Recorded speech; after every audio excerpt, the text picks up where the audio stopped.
Well, good evening, everybody. My name is Simon Godwin, and I am the Artistic Director of the Shakespeare Theatre Company. Good evening, and welcome to the Shakespeare Hour. Well, it's kind of a bittersweet evening for us, since this is our last Shakespeare Hour live before we have our summer break. You have joined us, most of you, every Wednesday night since April the 22nd. Wow. So we've had an amazing run. Tonight's episode has been generously supported by Betsy and Ed Cohen. Thank you, Betsy and Ed, for being such visionary supporters of the arts in New York, in London, in Washington, and even where I am right now in rural Virginia. I'd also like to thank tonight's sponsors, the Mayfair, a forward-thinking life plan community being developed in Tysons for those 62 and better, and projected to open in 2023. Our thanks to you. Finally, the Shakespeare Hour is a component of our larger artistic initiative, Shakespeare Everywhere, which is supported by the terrific Beach Street Foundation. I'm back, as you can probably tell, at my old stomping ground at Rectortown Church Hall, indeed, Rectortown, Virginia. Thank you to the congregation, to the leadership, and particularly to Larry Sherbel for being such wonderful hosts this spring and summer. And finally, I'd like to take a moment to dedicate this episode to one of our most meaningful people at Shakespeare Theatre Company, Ursula David. For more than 33 years, Ursula has been the voice of Shakespeare Theatre Company. She's been our beloved receptionist. She recently informed us that she was going to retire, and say that she's beloved by all the staff is an understatement. To say that she will be greatly missed goes without saying. Ursula, I know you're a great fan of the show. I know you're watching this evening. Thank you on behalf of all of us at Shakespeare Theatre Company. Well, we are, of course, in for a treat tonight. Let me introduce our guests. Maureen Dowd, Pulitzer Prize-winning journalist and columnist for the New York Times, joins us this evening. Hello, Maureen.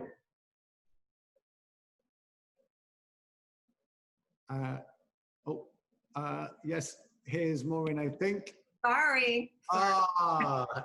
I thought I was getting better at tech, but I guess not. Hi, Simon. Hi, Maureen. Thanks for joining us. Where are you this evening, Maureen? Arden, you see. No, in Georgetown. Okay, wonderful. Georgetown is where I used to live before I moved to the countryside. How is Georgetown? Oh, it's very empty, very quiet. Right, okay. Sort of like a dystopian novel. Wow. And lots of mask wearing, I'm guessing?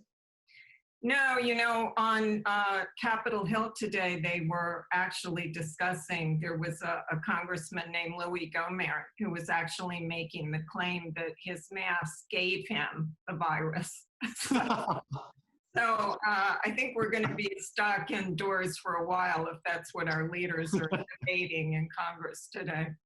Fantastic. Well, look, the politics in our show has already arrived, Maureen. Thank you. What a great story.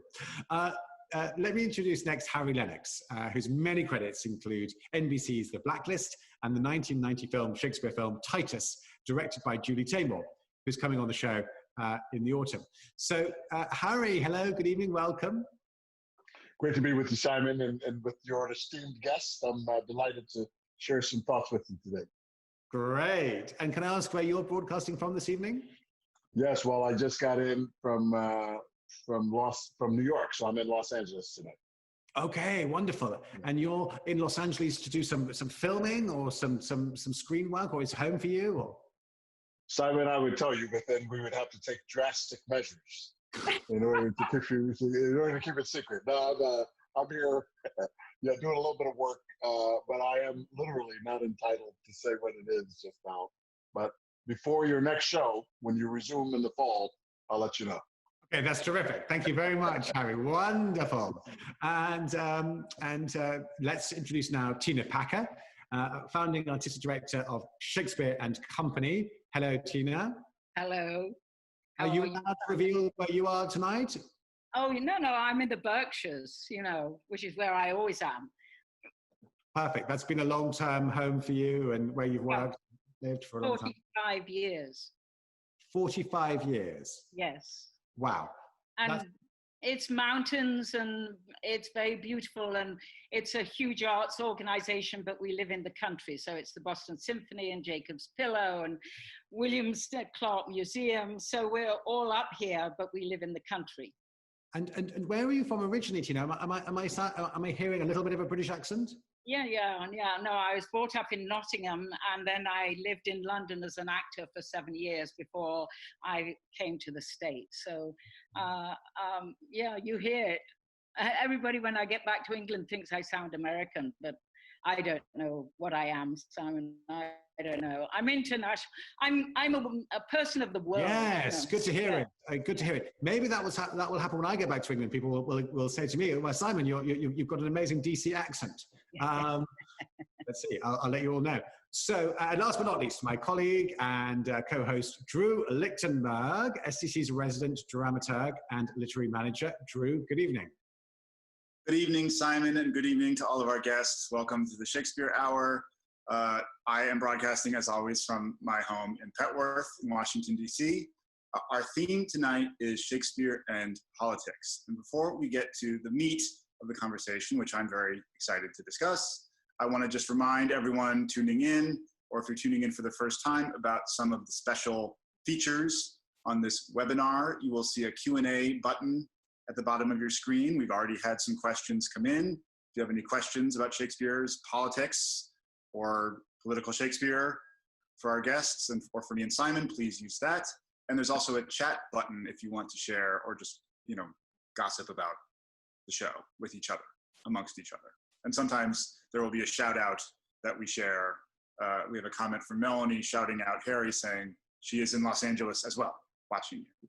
So we are broad, we are nationwide, perhaps even international tonight. The theme of tonight's episode is Shakespeare and politics. And this is week 15 of the Shakespeare Hour, not that I've been keeping count, but it seems to me that over the previous 14 weeks, we've already been discussing Shakespeare's politics. They have been more or less the subtext of every episode that we have done.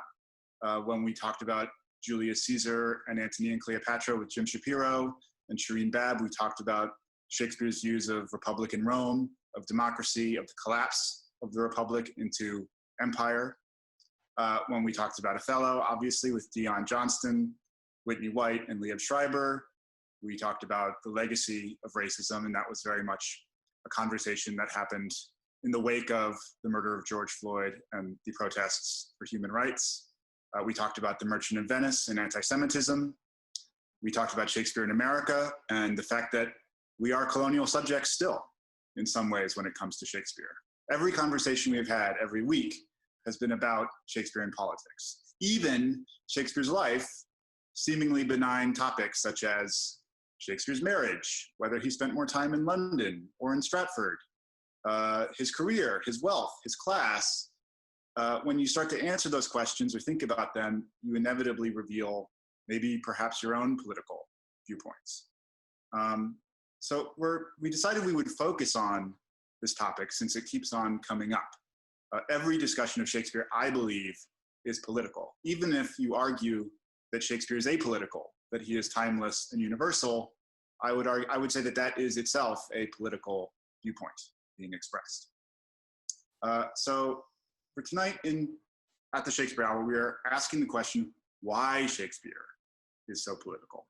And before we go to our guests, I just want to share the original definition of politics from Aristotle's Politics, where he says that they are matters of the polis, matters of the city, those decisions that we make as a group. So yeah, how do each of our panelists briefly understand Shakespeare's politics? I think, Maureen, it would be really interesting maybe to start with your perspective. Yeah, I think Tina has a much more historical, intellectual perspective. I would just say that the only reason I'm covering politics is because of Shakespeare. When I studied Shakespeare in school and I came to the Times and started writing about politics, a lot of other reporters and people criticized me, especially men, because they thought I wasn't focused enough on policy, that I should be much more policy oriented and stop covering the president or the presidential candidate as a person. They would say, just say what, you know, his policies are and leave it at that. And that never made any sense to me because I had studied Shakespeare. And when you look back at the incidents in America that have traumatized the country and ripped us apart, you know, often it's the gremlins of a president that get us into that, you know, whether it's Vietnam or Watergate or the Iraq War, you know, they can be traced back to gremlins and mistakes that one person made. So, you know, I've covered many, many campaigns. George W. Bush said that we would have a humble foreign policy and no new nation building. And of course, you know, that didn't happen. So politicians like Coriolanus, they say a lot of things when they're campaigning, but that doesn't necessarily turn out to be true. And I've spent 30 years covering 3 dynasties, the Bushes, the Clintons, and now the Trumps. And I think if Americans really understood the massive effects that some of these internal family relationships have on their actual lives and policies, they'd be shocked. I mean, they sort of know, but they don't know. It doesn't really sink in as much as it should. One time Bob Woodward said to me that every president gets the psychoanalyst he deserves. So for the British monarchy, that was Shakespeare, and I try to do that in a much tinier way. So in other words, understanding Shakespeare is political because Shakespeare understands that politics is, on some level, it is a psychological drama, that it is about people and about families. Right. So Shakespeare wrote about the lust for power, getting it, keeping it, you know, and then losing it, and the enormous stress that puts on someone and how that warps, or sometimes they rise to the occasion, like, you know, Henry V. And also, you know, as Stephen Greenblatt wrote in Tyrant, Shakespeare grappled with the central theme of how is it possible for a whole country to fall into the hands of the wrong person, you know, and what is the complicity of the populace in that? So again, you know, the vote for president is the most intensely personal vote. People on 2016, when they woke up after election day, were dumbfounded because the big data had told them that couldn't happen. But politics is about humans, and humans are not always going to be defined by big data. Fascinating. Harry, you come to Shakespeare as a practical person of the theater, as an actor on stage and on screen. So how do you understand Shakespeare's politics?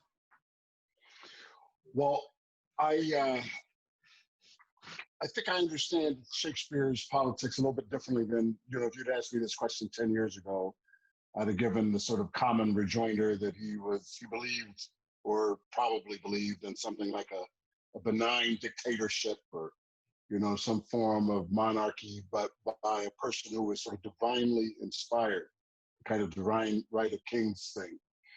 And since that time, I've come to think about it maybe a little differently.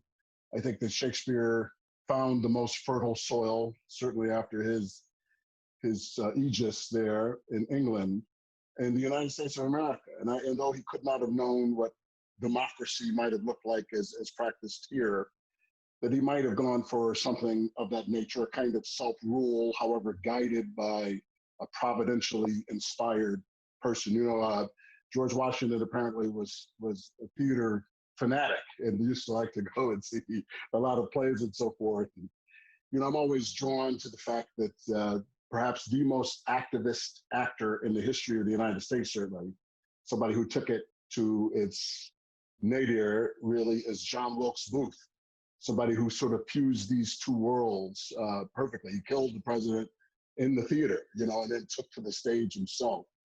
So I think that Shakespeare sort of inspires action in some way. We look at these tremendous men of action, usually in the plays, and we think that we can derive, what Shakespeare might have thought about this or that. But honestly, I think that Shakespeare himself didn't hold an opinion on what was the most effective form of government. I think to some extent, as a kind of amazing behavioral scientist, Shakespeare didn't, I don't believe, want to inject himself into the polis more than possible. I don't think he wanted to disrupt the field of study like, a crime scene investigator might not want to disturb the crime scene. I think that he's looking at it, saying how fudgeable, how movable, how suggestible the body politic is, and really commenting more on them through the course of political systems, or at least political styles or ruling styles, government styles. So he could sort of adjust that to the empire, he could adjust it to the republic, he could adjust it to the monarchy, he could adjust it wherever he saw people behaving in relatively consistent ways, no matter who was in charge. But my take on it is that his chief position on it was what was most rhetorically persuasive. And so that's where I think his politics sort of wind up for me as a practitioner of it. Right. So essentially, you're saying two things. One is that your understanding of Shakespeare's politics change over time, and maybe as society itself changes, the meanings of his plays themselves change. Yes. And the other is that Shakespeare had the instincts not of a political scientist, but of a dramatist, somebody who wanted to look at a situation from all angles without judgment and figure out ways of making it into entertainment, which I think Maureen was saying that is political, that his ability to get inside of human beings imaginatively with a suspension of his own feelings. Tina, you have been living a Shakespearean life in the Berkshires for 45 years. How do you come to this question? Because obviously whenever you stage a Shakespeare play in the theater, it becomes a political act in a certain way. It does, but it's also very much about the individual and how political assessment or what's happening politically affects the family, and it affects the individual. So, what I find really great about Shakespeare is that he really, even in what I call his utopian plays, so he's either writing about the British monarchy in one form or another, or he's writing about the Republic, or he's got these utopian plays that are set in the Forest of Arden or whatever, where actually we can jumble up the politics in there.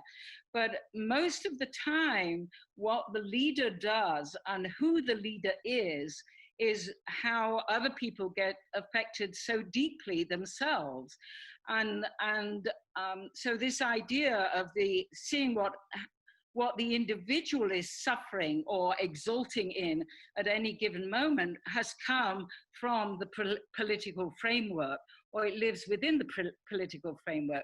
So, and I think Shakespeare himself was always living in that political framework. Again, I think of Coriolanus, and we're talking about the people are starving and they get tribunes to represent them. Well, that was actually what was happening in Stratford at that time. There was famine in Stratford, and the people were turning down the people that had been elected to represent them. You couldn't vote for somebody at that point, but you got representation in the government, and they were refusing it. And that's all in Coriolanus. Do you understand what I'm saying? So I think where he was, or what he was thinking about, went into the plays.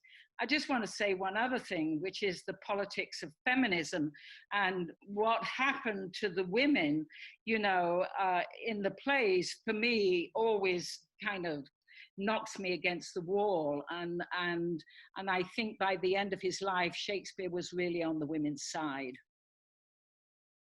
Yeah, in fact, Tina, you are not going to plug your book, but I'm going to plug your book for you. It's a fantastic book called Women of Will that looks at all of the female characters in the canon and makes some, I think, very interesting, surprising conclusions about Shakespeare's view.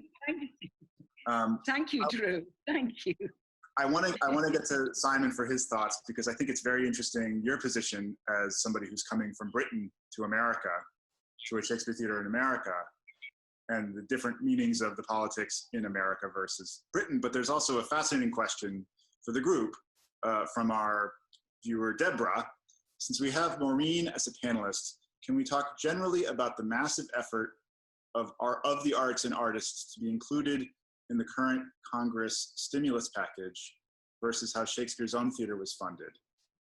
Another question, do the Republicans in DC value the arts as Elizabethan English people did? Which I think is a fascinating question. Well, I just want to second those fascinating questions, and actually, in a way, I have. I slightly feel like Peter Brook, the famous British director, that says whenever he's asked to do a Q&A, he's very happy with the Q, but not so happy with the A. It's questions that feel like they have tremendous energy. So, but I wonder, before I talk, I might just hold those questions in mind, and maybe we could throw them back to our panelists. I'd love to hear Maureen on unpacking a little bit about the arts, how they're supported here. Is there a political divide about how the arts are viewed or not? Maureen, and then maybe Harry and Tina, we could all just have a go at answering that, and then I could sweep back to me to talk a little bit about my experience of Shakespearean politics. Maureen. Yeah, I'm not really up to date on this because, as I was telling Harry before we started, I've been doing a massive profile of Elon Musk, who I told Harry does think we're in the Matrix. So I've been in this otherworldly Elon Musk world, and so maybe Tina probably would be better to answer this.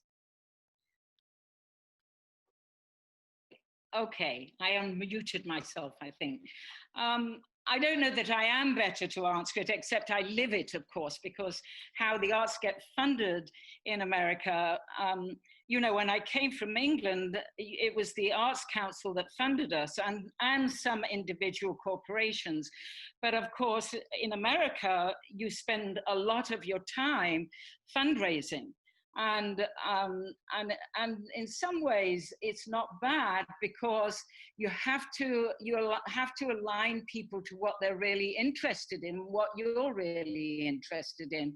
So it's not about selling anything. It's about actually articulating why the arts are going to save the world, which of course I in some ways think when you think of Shakespeare's contribution to Elizabethan England, which was staggering, I mean, just staggering, and to all the centuries afterwards, I think it's only through the arts that we're going to find our way through all these messes, if I can put it like that, because it's only through the arts that you can get the bigger picture and find your own humanity more deeply. So the fact that the government in America doesn't really support the arts terribly well, to say the least, you know, it makes you feel as if that you're not actually worthy of it. And I think it also means that inevitably it always means that the arts go to a more flashy kind of place, if I can put it like that. In other words, it's not the more difficult artistic questions that get asked. That's a real general answer to it. But I do think the fact that you know, America will do a huge tax break rather than actually put another $1 billion into the arts, which I think would be the thing that would in some ways shift the balance.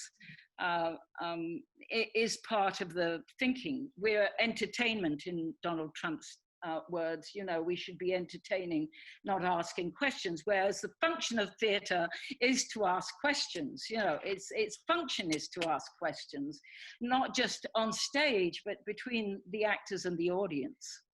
Thank you, Tina. Yes, brilliant. Can I bring Harry into this question about priorities, about cultural and political priorities? I guess is really what we're touching on. Harry. Yes. Well, I think it's very interesting listening to Tina unpack. Pardon the play on words, packer and unpack.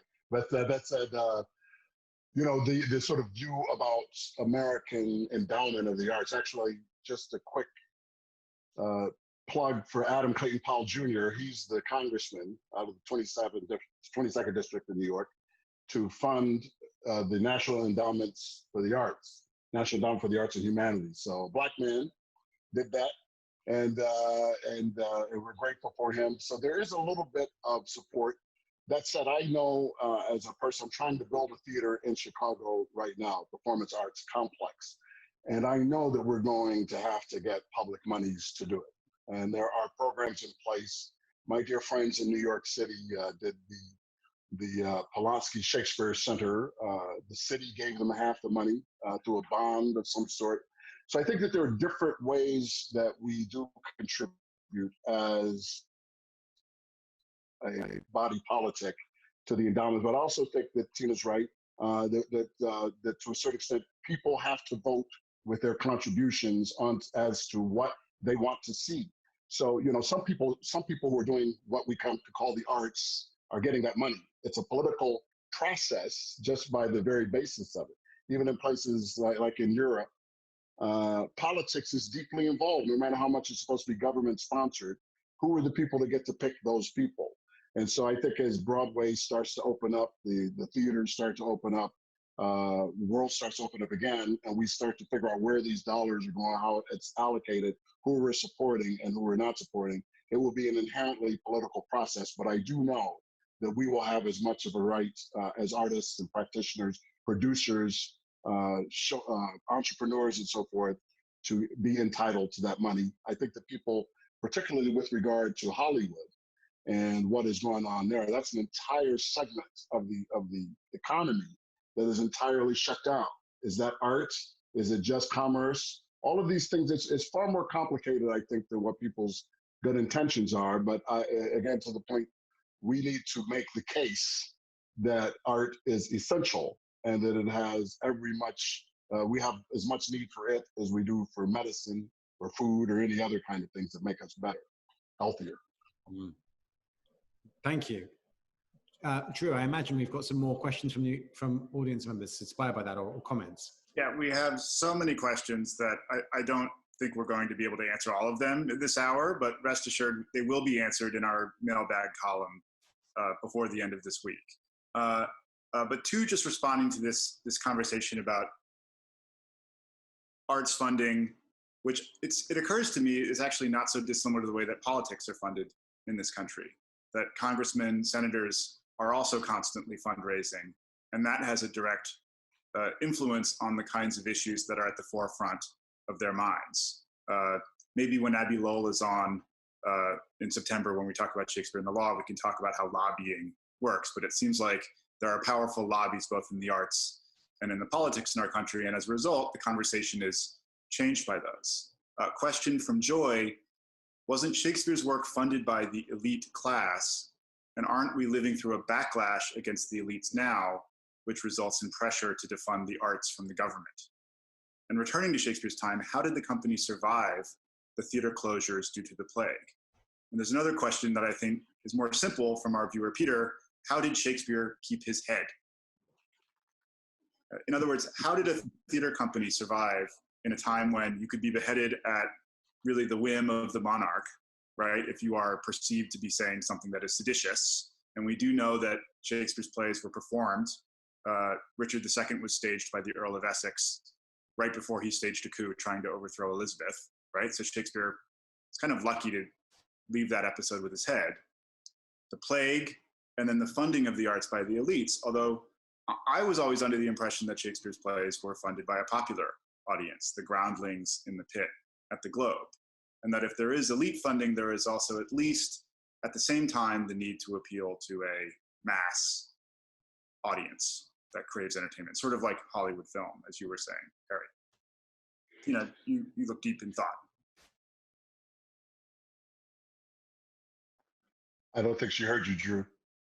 But let me jump in just a little bit, because I think she might not have heard you, but we could kick it to her. But, you know, I think that Shakespeare did obviously have great popular appeal, the groundlings and these sorts of things, but certainly during the shutdown of the theaters, his entire existence was at the whim of the elites, the private people who could patronize him and keep his company in line. And then I think opening up, of course, you know, at the behest of Charles II or whoever married an actress, and all of these things, that there was far more sort of support for it. But yeah, so I think he went through all three layers of it, and I think that in all honesty, we should expect the same thing today. I don't think that art should be entirely funded by government. That the people, the populists, and the people who are patrons of the art, all three of those things are necessary because they really are the constituents of a really actually civilized society. And Tina, the question was about Shakespeare's company surviving the plague years, and I know you have a large chapter on that in your book. I do. I mean, first of all, you're right that actually, you know, they got 3,000 people into the playhouses, and that was a hell of a lot of money. And one of the reasons to build playhouses was so that you could gather everybody in the afternoon. And the money from the monarchs came in a way later. Elizabeth had them there, and they'd get £5 or £10 for performing. When James got on the throne, then he gave them a whole load more money that they'd had. But really, it was being a shareholder, not just that. So if you had a share of the company, which Shakespeare got in 1599, then you were getting real profits. So that's when Shakespeare got really rich, was when he was a shareholder. But as you were apprenticed for 6 or 7 years, you were getting no money for that, and you were playing the women's parts. And they were considered rogues and vagabonds, and a lot of actors ended up, you know, as rogues and vagabonds. But then on the other hand, Edward Lane, you know, was so rich he could start Dulwich College and houses for the poor. So I think there was a huge spectrum. A bit like there is today, you know, with the actors who work a lot in Hollywood, Harry, who make a hell of a lot of money, and then the apprentices that come to us that make absolutely no money and might, you know, have a couple of years of and I feel I've done 45 years with no money. I wouldn't have given it, I wouldn't have not done it, you know, but Tina, there's still time for you to make your Hollywood debut. I'm sure Harry can organise it for you.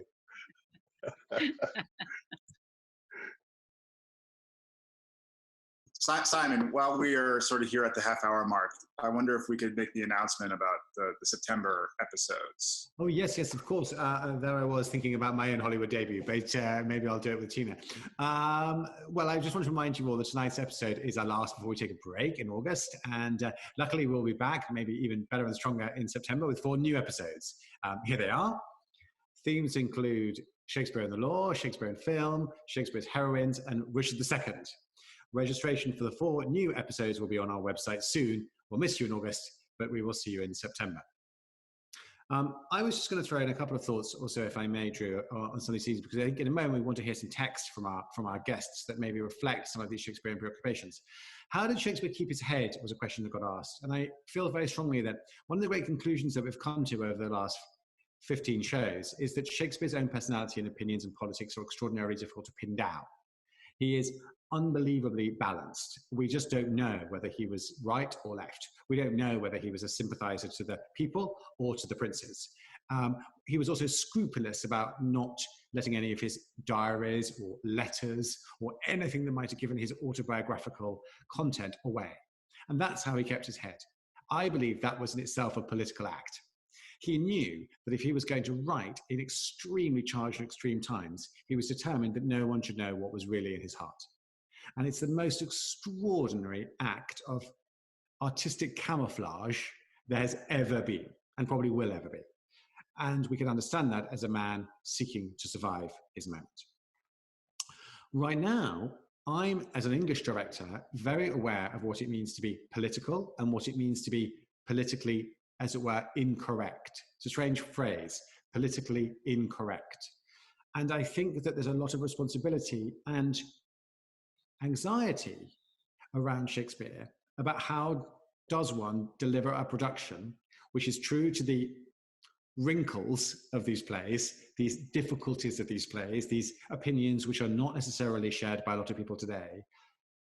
How do you preserve that but not deliver the politically incorrect? How do you make decisions that are responsible but are not nanny state, as we might say, that are not trying to coddle and make cozy these plays? And I think when you're doing that in another country that's not even your own, that's an even more perilous process. And as I think about what Shakespeare play to do now and how to do it and with whom to do it, I'm aware there are full of minefields. It's a minefield.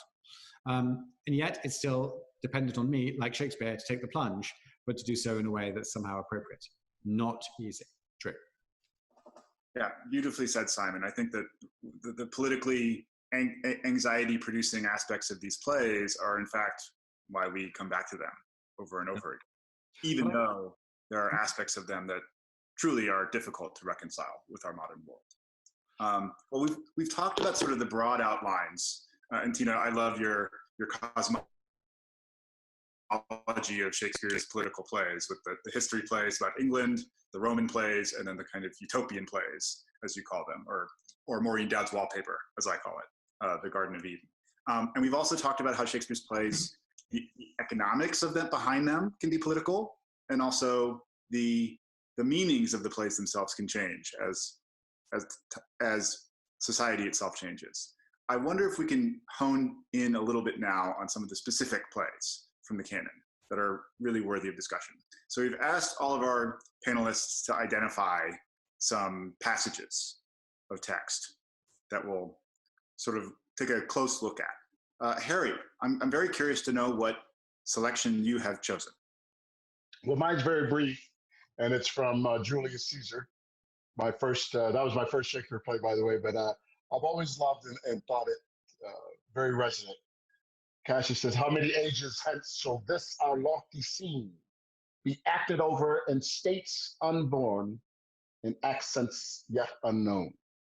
And to me, that's the full permission to take these plays in the way that I tried, at least in my career, to do, which is to reimagine them for American audiences, and even more specifically, for Black American audiences, people who have been engaged in similar conflicts, for 400 years here, without a whole lot of support, except for the people themselves. For a little while, I would make the case that the Black people at the African Grove Theater Company in New York City were the only indigenously born Americans of any note even doing Shakespeare.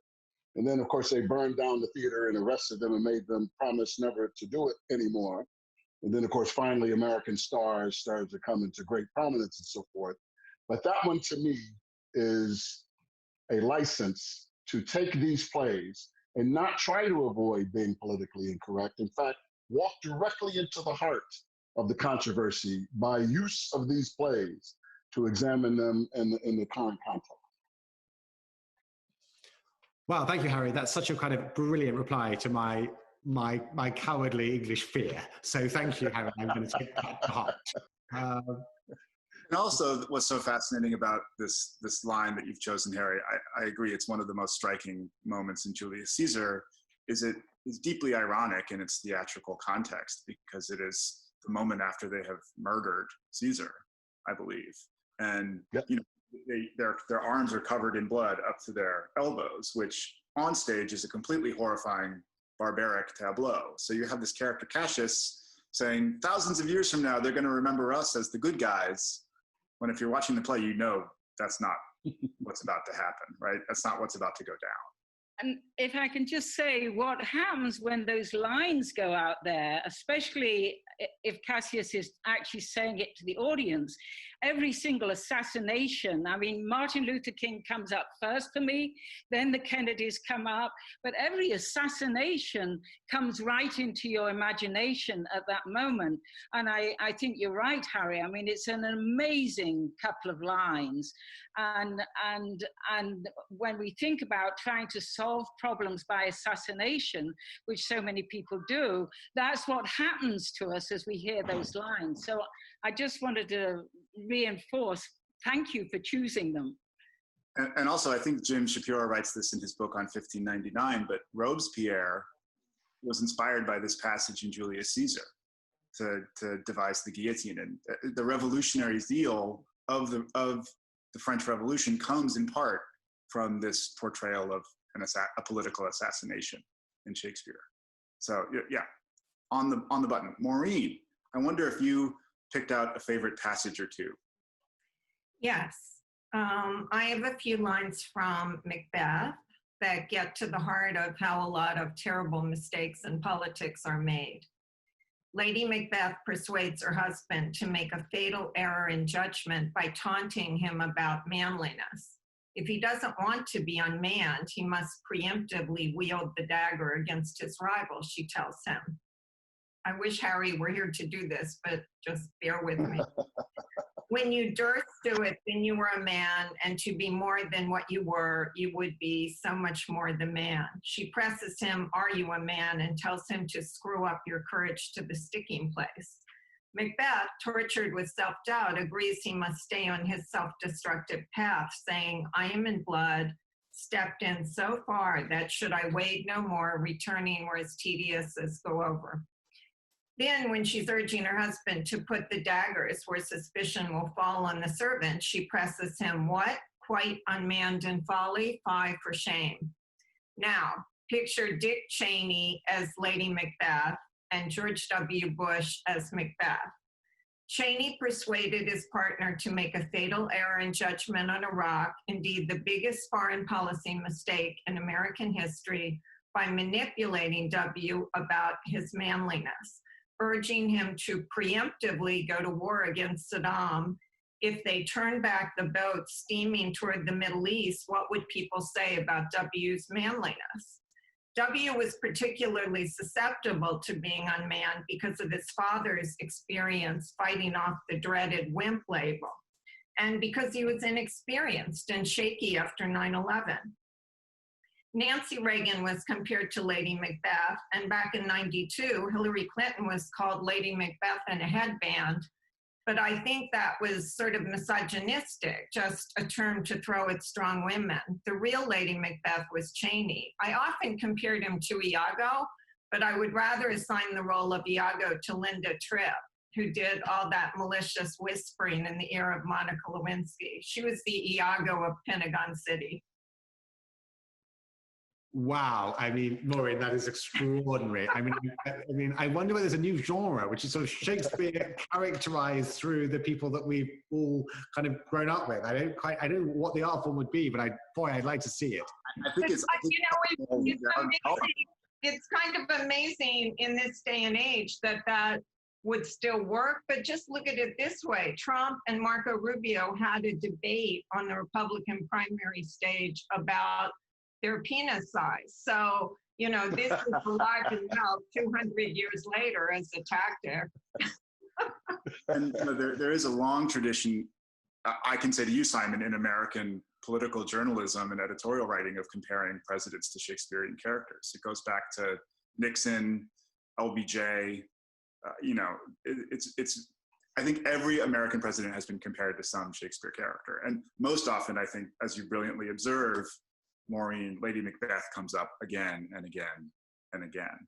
But I think what's extraordinary about Maureen's comments is to somehow see the secret history, the secret Shakespearean history, that it's one thing to compare a president to a Shakespeare character, but it is the supporting characters that are the attendant lords who are actually, even in a way, more dangerous. It is the Iagos, it is the Lady Macbeth, and really understanding who are playing those parts, I think, is fascinating. You see that with Trump, because, when Trump first became president, I called Michael Kahn and I'm like, is Trump a Shakespearean character? And Michael Kahn's like, no, absolutely not. He's not complex enough. So this would go on for years. And then finally I called him and he said, well, maybe late Lear, because he is sort of a grouchy old man that no one has ever said no to, surrounded by sycophants.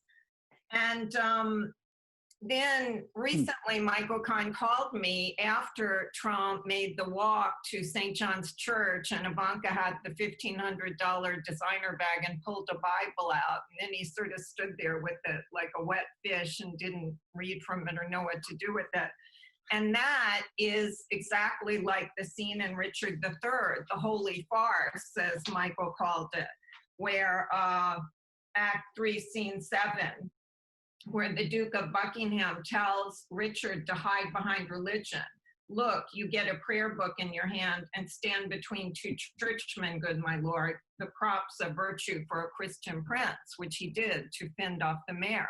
So Michael's finally come around on the Shakespearean value in the Trump administration. But the sycophants, you know, the sycophants that give Trump only news that is either good or that they have drummed up themselves from friendly reporters to put in a packet for him so he sees positive news about himself. So, you know, I'm sure if Lear had thought of that, that probably would have been his tactic too. Yeah, we've had a number of questions actually that have come through asking us which Shakespearean character Trump is most reminiscent of. And I think, Maureen, you've just given us a brilliant series of glosses on well, Trump. You know, I see in Trump and W also some of Othello.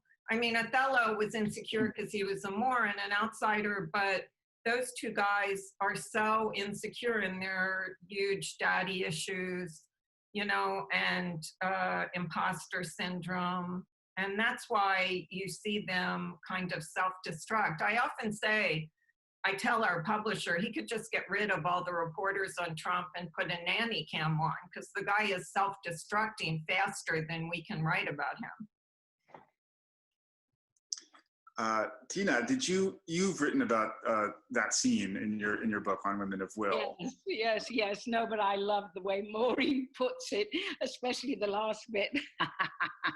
Well, I also, if we have time after you guys go, I also emailed Steve Bannon last night to see which character he thinks Trump is. So you go, Tina.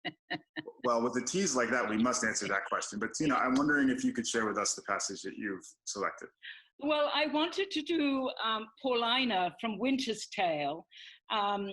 This is after Hermione has stood trial. Well, the plot is, for those that don't know it, is Hermione is 9 months pregnant. Leontes, her husband, has got his best friend Polixenes staying at the court, and because she's able to persuade him to stay longer, which Leontes was not, Leontes goes into a jealous fit and decides the unborn baby belongs to Polixenes, and then tries to persuade Camillo, the good civil servant, to poison Polixenes, which of course Camillo won't, because he's like all those good civil servants that have been standing up to tell the truth, and he tells the truth. In any case, they flee, Camillo and Polixenes, and that leads Hermione on trial for her life, that she is a traitor and has been unfaithful to her husband, and she was plotting to kill him. And it's a very huge trial scene, but then she dies. She dies ostensibly because her son has died of a broken heart. And I wanted to do that speech about what studied torments tyrant has for me. And then I wanted to explain, well, I wanted just to say why it deeply affects me. But I wanted to act it because I think her speaking out is part of what she does. In other words, she's actually speaking out in front of the whole court, not just the court, all the people who've gathered to listen to Hermione on trial, in front of all the lawyers and the people who are meant to be judging, and so on and so forth. And I was going to just do 5 lines. Is that okay that I act it rather than, I've never acted on Zoom. I have no idea whether I'm going to be too much or not, but certainly. So Paulina went off with Hermione, and then you hear this great scream off stage where she says, "Woe the while, oh cut my lace, lest my heart cracking it break too." And one of the judges says, "What fit is this, good lady?" And this is what she said, and she goes right to Leontes directly, and this is what she says to him: "What studied torments tyrant has for me? What wheels, racks, fires, flaying, boiling in leads or oils? What old or newer torture must I receive, whose every word deserves to taste of thy most worst, thy tyranny?" together working with thy jealousies. Fancies too weak for boys, too green and idle for girls of 9. Oh, think what they have done, and then run mad indeed, stark mad, for all thy bygone fooleries were but spices to it. Okay, and then she goes through the litany that he betrayed Polixenes, he betrayed Camillo, he threw his daughter out on the hillside, he's killed his son. All those are nothing in comparison to the last thing, which is Hermione is dead. And why I feel it's a real, not only is she enraged and that it's a political speech, is that she puts him on trial where the women have been on trial before. And so she reverses through her power, her ability to speak out, her ability to be articulate in a way, and she turns the whole play around. He begs forgiveness and says, I'll serve you.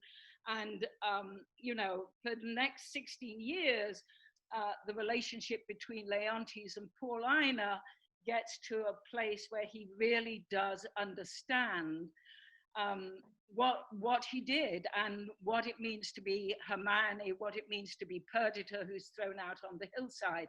So I feel in that Shakespeare is actually putting the patriarchy on trial, that he's actually saying you've got to listen to the women, that Perdita is the young girl, like so many of the young girls today, are speaking out how they feel and think about things.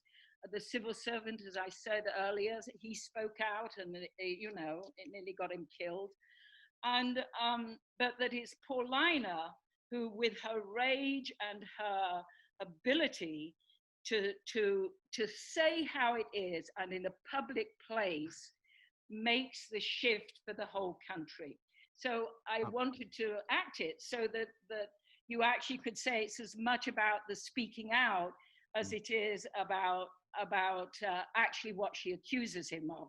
But she goes through the whole, and she puts him on trial. Well, Tina, we felt that. We felt that, Tina. It was fantastic. We felt the power.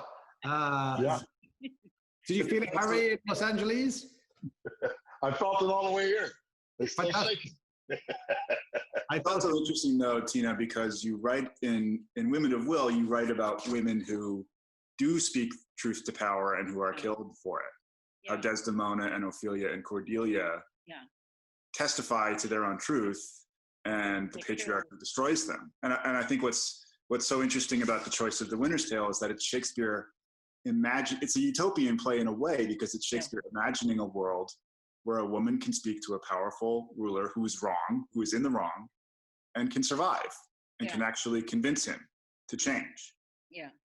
Yeah.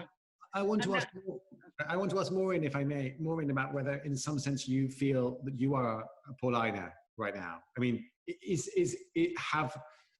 there a place where the writers and the journalists are in a sense attempting to do that very thing that Shakespeare and that Tina has described Shakespeare doing through the voice of Paulina? Well, I don't know. You know, journalists with President Trump are in a very sort of toxic interdependence because he, you know, it's as Alfred Hitchcock said about movies, every great movie has a great villain, and he is our villain and we are his villain. And it's selling a lot of newspapers. I mean, I think some of our White House reporters don't realize when I covered Bush Sr., I think I wouldn't get in the paper for months at a time. Now they have 20 front page stories cascading on them all day long. I think after this is over, they're gonna have to go be tornado chasers, so. Wow, yes, interdependency is another fascinating theme, I think, in these plays as well. True. But Maureen, did you ever hear back from Stephen Bannon? Yeah, so some Trump aides, the few who are literary, whisper that he's Titus, that he's not noble enough to be Coriolanus, even though he's like Coriolanus in the way Americans were hungry for an outsider, and then he turned out to be an arrogant outsider without the right skills to govern. And he began by claiming to represent the plebeians and ended up acting like an autocrat, railing against popular rule, and because he was obsessed with vengeance against his political enemies. But Steve Bannon actually wrote 2 screenplays based on Shakespeare in the mid-90s. In one, he adapted Coriolanus into a rap musical set in the early 90s in South Central LA with the Romans and Volsci, is that how it's pronounced, as the Bloods and the Crips, and he did Titus Andronicus set in space. So I was reading about this last night, and I emailed him, and he emailed a plotline echoing Coriolanus about Trump. Quote, a victor in the wilds of German US, parens, New York City business media, parens, he returns to Rome, parens, DC 2016, parens, victorious only to be devoured by the real savagery of the jungle, the corridors of power in the capital of the empire. He also added, mixing his plays, that Roy Cohn could play Puck. Well, it's interesting that Coriolanus keeps popping up in this conversation, because I have a feeling we will be talking about that play when we return, the most Washingtonian, perhaps, of Shakespeare's plays. Quickly, we have a question from Arthur for Tina, asking you to discuss your 1992 staging of Taming of the Shrew at the Mount in the Berkshires, in which you addressed the issue of Kate's speech to the other wives at the end of the play. Right. Actually, that wasn't my production. In my production, which was in New York at the Performance Garage, I had everybody just freeze at the end and then all fall down because I just didn't know what to do with it. And this is in the early 70s, but I knew you couldn't just let it go. What we did at the Mount was, because it's Edith Wharton's house, the huntsmen were all the women surrounding Edith and her reading club, and they gathered Kate up off the floor and took her with them back into the house. So she went back to an all-women community. And so then the men didn't know what to do. So she'd said her piece the way she was meant to say it, and then the women picked her up and took her back into the house. And I thought it was a pretty satisfying ending, given that we were performing, you know, in the grounds of Edith Wharton, and we took her to Edith's house. I hope that's enough to explain. And thank you. Obviously, somebody saw it, so thank you. Yeah, clearly it resonated and stuck in the mind. Yeah. Well, this sort of has been the Shakespeare Hour. We have really covered the waterfront, I think, on this expansive, ambitious topic. We have many questions that we have left unanswered that we will respond to. I just want to take this moment to thank everyone who's been tuning in and supporting the Shakespeare Theater, supporting the Phoenix Fund for the past 15 weeks. I know that I'm deeply appreciative. I don't want to speak on behalf of the Shakespeare Theater, but I think it's fair to say that we all need you, we love you, and thank you to all of our guests. We are back September 9th with Shakespeare and the Law. Thank you. Yes, to second that, thank you, Maureen, Tina, and Harry, for a fantastic show. I've learned a lot, I've laughed a lot, and I look forward to continuing our dialogue together with you three, with Drew, and with our amazing audience. So it's good night from me, and good night from my amazing guests.